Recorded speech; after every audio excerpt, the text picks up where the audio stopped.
Hello and welcome to the updates from the Bullet Newsroom. I am Philip Abutiate. Remember, we can always get interactive on all our social media platforms by using the handle at Bullet TV Ghana. You can also follow our website for the very latest news articles. It is bullettvonline.com. Let's look at the details now. The Minister for Food and Agriculture, Eric Opoku, says the government is at an advanced stage of procuring beds for members of parliament to encourage their participation in poultry farming as part of efforts to strengthen the sector. Speaking before Parliament's Committee on Assurances, the minister explained that the initiative is under the government's Nkoko Nkitinkiti program, which seeks to increase local poultry production and reduce the country's dependence on imported poultry products. I will soon table a proposal before Parliament for consideration. If Parliament agrees, the Ministry of Food and Agriculture will support all parliamentarians to go into poultry production. Even though I'm calling it a proposal, plans are far advanced. The ministry is procuring some quantity of birds, mainly for members of parliament. As soon as the birds are ready, we then distribute them to the various places for members of parliament to be in that business. Because we think that when it comes to capacity to scale up, you can do it. We only have to stimulate the interest in you. And I must say that it's a very viable project. I'm a poultry farmer myself. I started not long ago. And Mr. Chairman, if you know what I know, you would have run to be part of that process. As we speak, about 67% of MPs in Ghana are all farmers. And so when you see people in ties and you think that they are only making money from parliament, you are deceiving yourself. Meanwhile, the minister has expressed concern that some households were consuming the birds distributed under the backyard poultry farming initiative instead of raising them for production. Some also decided to kill and eat all. In fact, they were even sending me videos that, Honorable, we are eating everything. But this is not meant for that immediate consumption. We just wanted people to rear them, sell, and reinvest. Mr. Chairman, even though we don't encourage that because we wanted them to capitalize on this, to earn something for their livelihood. If that is what they have decided to do, at the national level in aggregation, it also helps. If they are able to build a good taste for locally produced poultry, that is a big plus for us. Some Ghanaians have expressed mixed reactions to President John Dramani Mahamat's comments, suggesting that Black Stars players who cannot sing the national anthem should not earn a place in the national team. While some agree that patriotism should be a key requirement for representing Ghana, others believe football performance should remain the overriding consideration. Bullet News hits the streets to sample public opinion. I don't think it is necessarily for the players to actually know how to sing the national anthem before they are being called out to play for the national team. Because you see that most of the players who are even playing for the national team were not even born in Ghana here, but then due to nationality, they were being called to come and represent the country. And some of these situations make them not solely to know how to sing the national anthem. You can see Richard Ofori was able to sing the national anthem. He was even, passionate in singing and jumping and all that. But we saw his performance during the last African Cup of Nations. So to me, I believe that it shouldn't be a criteria that you have to know how to sing the national anthem before you are being called to play the national team. Not all of them can sing, and even our leaders, not all the leaders in the country can sing the national anthem properly. When we are singing, most of the times people really hide and use their tongue to walk through their mouth and think they are singing the right thing. But when we go straight to let them sing personally, I don't think everyone can sing the anthem. God bless our homeland Ghana and make our nation great and strong, bold to defend forever. I cannot sing. As a Ghanaian, you have to know your anthem, yes. Yeah, as a proud Ghanaian, you have to know how to sing your anthems, yes. I'm telling them to learn it. They should learn how to recite it.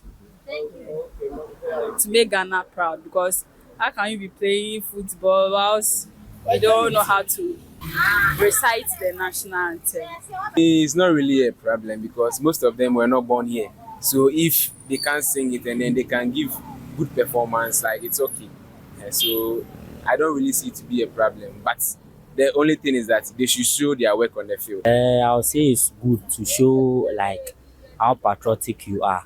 Not asking about learning alone, getting to know like your country is also part of, so that people will get to see like, yeah, you are also a patriotic Ghanaian. So it will be good to know how to sing the anthem. God bless our homeland, Ghana, and make our nation great and strong, both to defend forever the cause of freedom and of right. Till our future unity make us cherish fearless honesty and help us to resist oppression with all our and mind forevermore. There have been mixed reactions following reports that Ghanaian national Frederick Kumi, popularly known as Abu Trika, has been extradited to the United States. According to reports, Kumi left Ghana on Thursday aboard a Delta Airlines flight after authorities reportedly approved his exit. Kumi is wanted in the US over his alleged role in an 8 million romance scam targeting elderly Americans, with prosecutors alleging he participated in a scheme that used AI tools to create fake identities and build relationships with victims to solicit money under false pretenses. He faces charges of conspiracy to commit wire fraud and money laundering in the US. Kumi was arrested in Ghana on December 11, 2025, following a joint operation involving Ghanaian and US security agencies, including the FBI. He was later granted 30 million Ghana cedis bail with 2 justified sureties, while his legal team challenged the extradition order. His case moved rapidly in the past week. On July 2, 2026, the Accra High Court dismissed a challenge against a Gbese District Court ruling that had approved the Attorney General's extradition request, after which security officers rearrested him to facilitate the transfer. His lawyer, Oliver Baka-Vomao, reacted to the ruling in a Facebook post, writing that he was away on official duties when he learned the case had been fast-tracked and that a judge had ordered the extradition. Away from that, the former chief executive officer of the Food and Buffer Company, Abdul Wahab Hanan, has been released from custody of the Economic and Organized Crime Office. Sources close to the development indicate that Abdul Wahab was released at about 8 p.m. on Wednesday, July 8, 2026, without any conditions.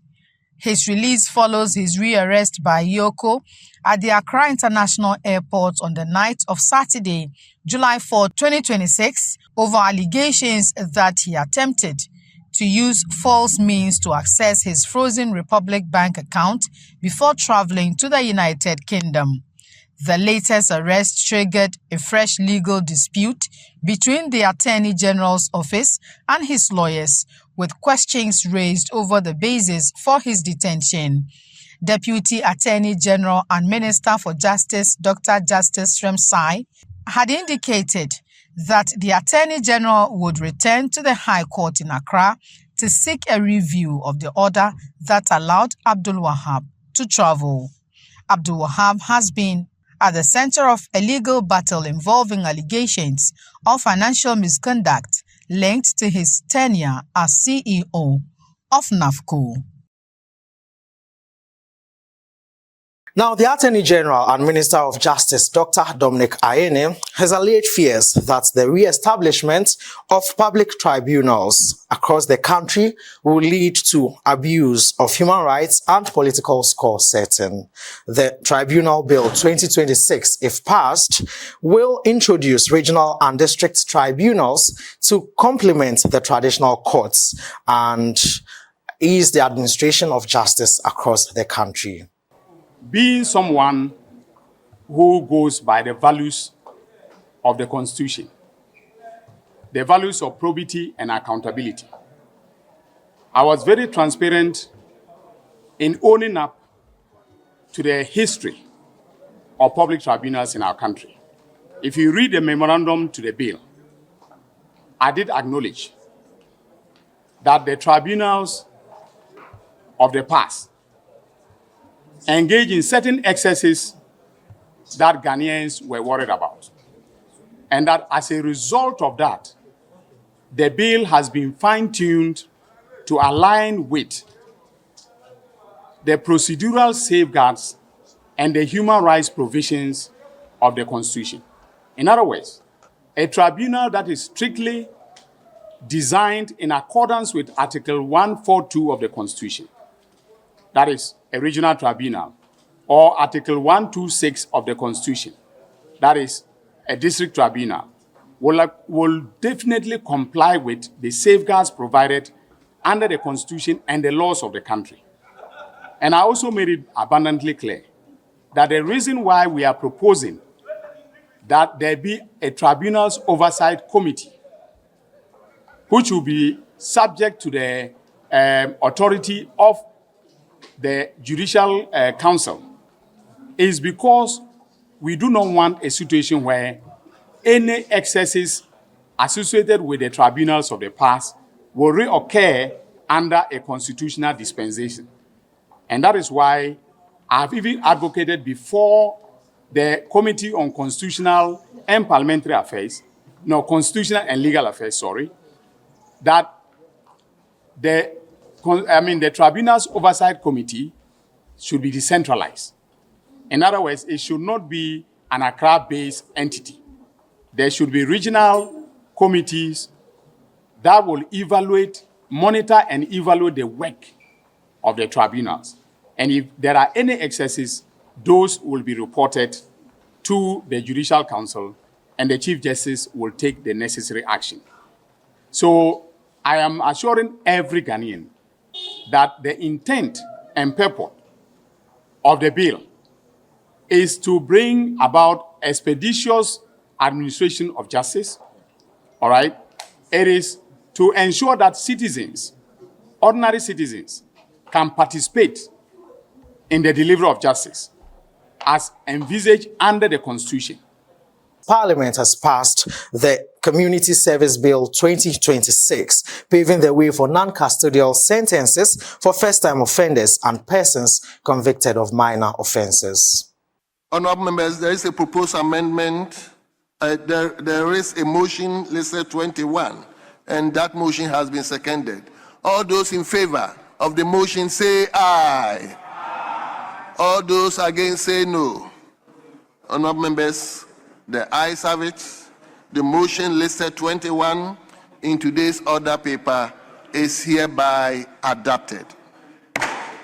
An act to establish a National Community Service Secretariat, provide for community service as an alternative to custodial sentencing for persons convicted of specified categories of offences and for related matters. Honourable members, the Community Service Bill 2026 is duly read the third time and pass. Meanwhile, security expert Samuel Nana Appiah has welcomed Parliament's passage of the Community Service Bill 2026, saying the move would decongest the country's prisons. Well, I think, in my candid opinion, there has been a lot of advocacy to make an effort to ensure that we are able to decongest our prisons. Looking at the numbers we have in there, and the challenges, associated with it, vis-a-vis the prison's welfare and all of that. So, if we come out with something that appears to be innovative, that can help to minimize the pressures on the prisons and all of that, I think it's something good that we need to accept. And in accepting it, since it has been passed by Parliament, hopefully it got to the President for assent and it becomes a law. And then we implement it effectively. That is what is crucial. And its supervision. It's the same as people going to, be punished by giving some sort of conviction that is not going to prison custody, but you will have to be assigned specific role to, as we call in other jurisdictions, parole, such that you can be able to be monitored, supervised, to ensure that you serve the punishment that has been given to you. So I believe it's something that it is done in other jurisdictions, and it's being strictly enforced, monitored, such that if you do not complete the tenure of punishment, I mean, you will be fined contempt. So definitely, people will not want to go at variance with it. And I believe, in my opinion, it is something good that needs to be accepted. Let's now turn our attention to the regions, because the Municipal Chief Executive for Karachi East, Safo Nketia, is appealing to teachers, nurses and other public sector professionals to accept postings to the municipality, saying government has invested significantly in infrastructure to improve living and working conditions. Our reporter Christian Ahonde has more in this report. The Karachi East Municipal Assembly says it is creating a better environment for public service delivery through investments in education, health, water and sanitation infrastructure. During an inspection of completed and ongoing development projects, the Municipal Chief Executive, Safo Nketia, said the Assembly has prioritized improving essential facilities to attract and retain skilled professionals. He appealed to teachers, nurses and other public sector workers to accept postings to the municipality, assuring them that the necessary infrastructure is now in place to support their work. We want to assure our health workers and our teachers that we are doing everything possible that when they come in, they will feel at home.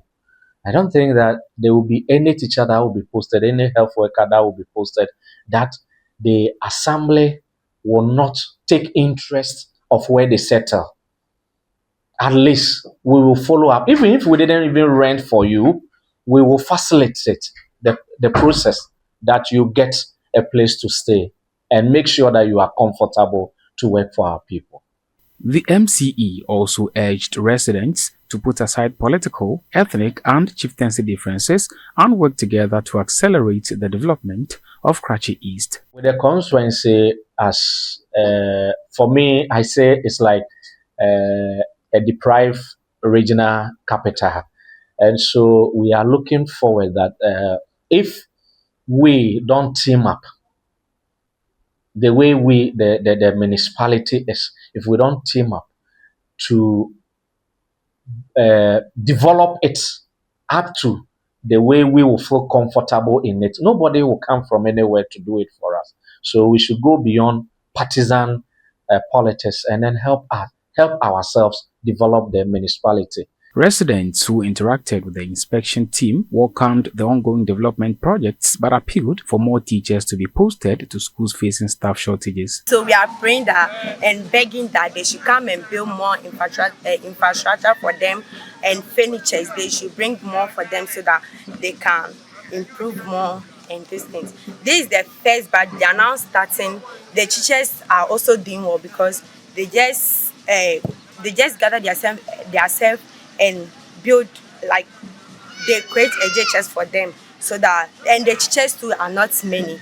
We are only having 4 teachers here, and which is very bad for the students to be able to learn. Formally, the condition is very worse, especially during the rainy season, because our materials, more especially the desk, table and chairs, are exposed to the community, and so goats and other animals get inside and then manipulate them, so they don't last.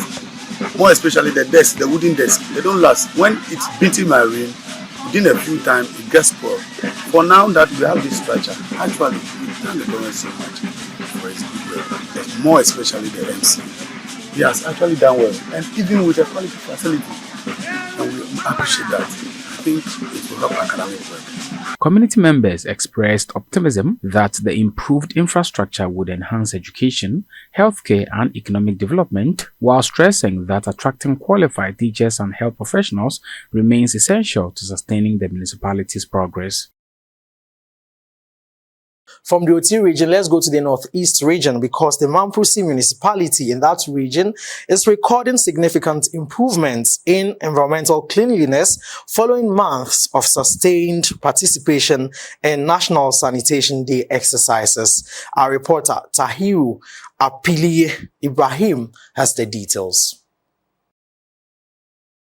Markets, lorry parks, and major drains across the West Mamprusi municipality are becoming noticeably cleaner, a development authorities attribute to the successful implementation of the National Sanitation Day exercise. Municipal officials see regular cleanup exercises, public education, enforcement of sanitation bylaws, and collaboration with traditional leaders and community volunteers have contributed to the improvement. The Municipal Environmental Health Officer, Anchaba Faustinus, says the Assembly is on course to meeting its sanitation targets through these sustained interventions. I can testify the fact that we've met our target, but not 100%. And that has to do with some other challenges that we are still encountering. Straight to the fact that before we started this cleanup exercise, people were not cleaning their refuse that they generated, especially the shop owners. But since we started, and some were a bit reluctant until we prosecuted 1, 2, 3 people, then they saw the need, and everybody was always eager to take care of their refuse generated. The Northeast Regional Environmental Health Officer, Osman Alabira, also commended the municipality's performance, attributing its success to routine monitoring, community education, and the effective implementation of the community-led total sanitation approach. If you consider Waliwali or West Mamprusi for that matter, is the one that is doing a lot of work in terms of the National Sanitation Day, and even in terms of the day-to-day activities, in terms of the responsiveness of the Assembly to sanitation issues, I can say that they are doing better than all the districts. I think Mwaduri is also doing well because the management and the other people are also pushing for things to be done well.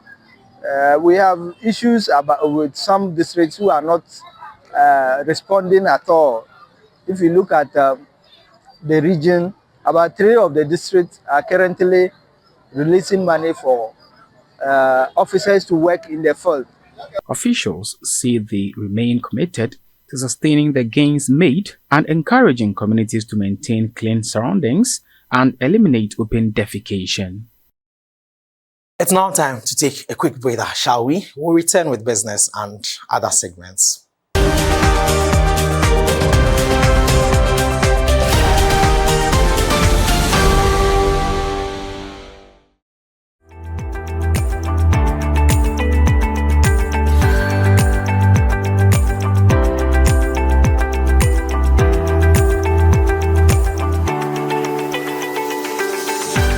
Welcome back. Now in business, the President, John Dramani Mahama, says the private sector, not the government alone, holds the key for creating sustainable jobs for the teeming unemployed youth in the country.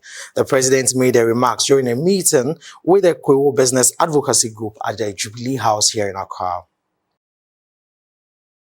The Ministry of Fisheries and Aquaculture is strengthening ties with China to boost local production, improve resource management, and drive sustainable growth in Ghana's aquatic sectors. This follows a high-level meeting between officials of both countries where key strategies were outlined to advance the Ghana-China fisheries and aquaculture collaboration. The collaboration will also see the evaluation of new species for aquaculture, including big head carp, giant river prawn, and genetically improved tilapia. Officials note the plans to conduct deeper studies of lake water and establish a third research facility as part of efforts to expand scientific support for the sector. The collaboration is expected to enhance food security, create jobs, and position Ghana as a competitive player in the global aquaculture industry. It's now time to look at how the cedi is faring on the currency market.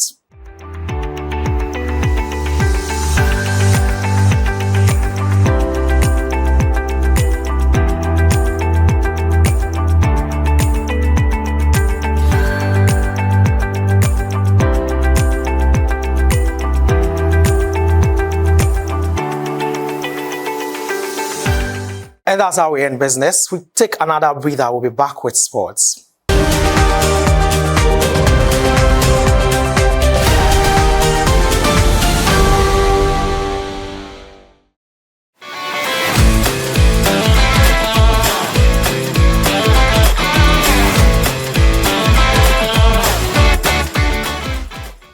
In sports, the road to the 2026 FIFA World Cup semi-finals has been set following the confirmation of the tournament's first quarter-final fixtures, with 8 teams left battling for a place in the last 4. The quarter-final stage gets underway on Thursday, July 9, as France take on Morocco in a repeat of their memorable 2022 World Cup semi-final in Qatar.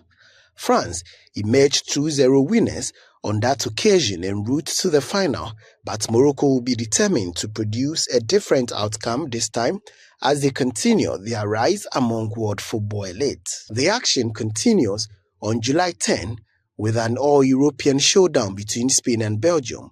Both nations have impressed with their attacking style and technical quality throughout the tournament, making the fixture one of the most anticipated clashes of the quarter-final. On July 11, Norway will look to extend their impressive World Cup run.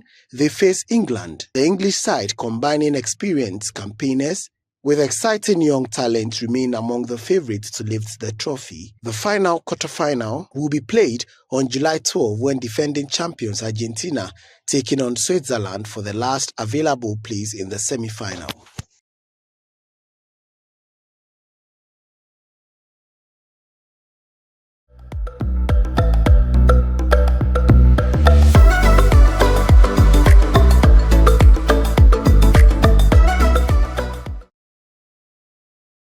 In entertainment, former England captain and Chelsea legend John Terry has sent a heartfelt goodwill message to actor and Football Academy owner Yao Dabo following their viral meeting during the 2026 FIFA World Cup. In a video message, Terry wished Dabo and the Samuel Dabo Soccer Academy continued success and expressed his desire to visit Ghana and the academy in the near future. In a personal video message, the former England captain wished the academy continued success and explicitly expressed his desire to touch down in Ghana to visit the facility in the near future. The link-up follows the duo widely shared encounter in Boston after Ghana's World Cup clash with England, where Dabo's enthusiastic greeting of the former defender instantly took over social media. Ghana, do video for me, please. Despite Dabo repeatedly calling him John Terry, Terry completely embraced the light-hearted moment, posing for a selfie before later describing the actor as an interesting character who belonged on TV. And I just wanted to wish Samuel and his new soccer academy, the Dabo Soccer Academy, all the very best. Guys, I hope to get over and see you guys one day. But I wish you all the luck. Make sure you get there and work hard. And more importantly, enjoy it, because what a fantastic opportunity. So I wish you well and I hope to see you guys soon.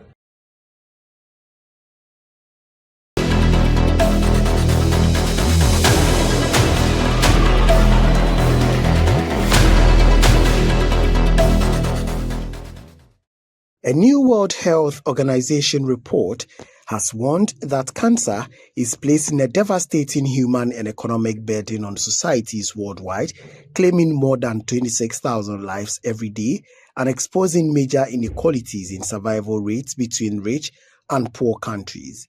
Experts say the chances of surviving cancer often depend on where a person lives.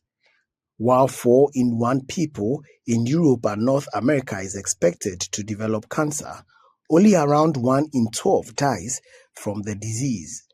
In sub-Saharan Africa, however, outcomes are far worse because of limited access to early diagnosis and treatment. The report highlights the stark disparity in breast cancer survival. In recent high-income countries, nearly 90% of women diagnosed with the disease survive for at least 5 years. In low-income nations, the figure drops to just over 40%. And that's it for the updates from the Bullet Newsroom. My name is Philip Abutiate. Remember, as always, we can interact on our social media platforms. Also visit the website www.bullettvonline.com for the very latest stories.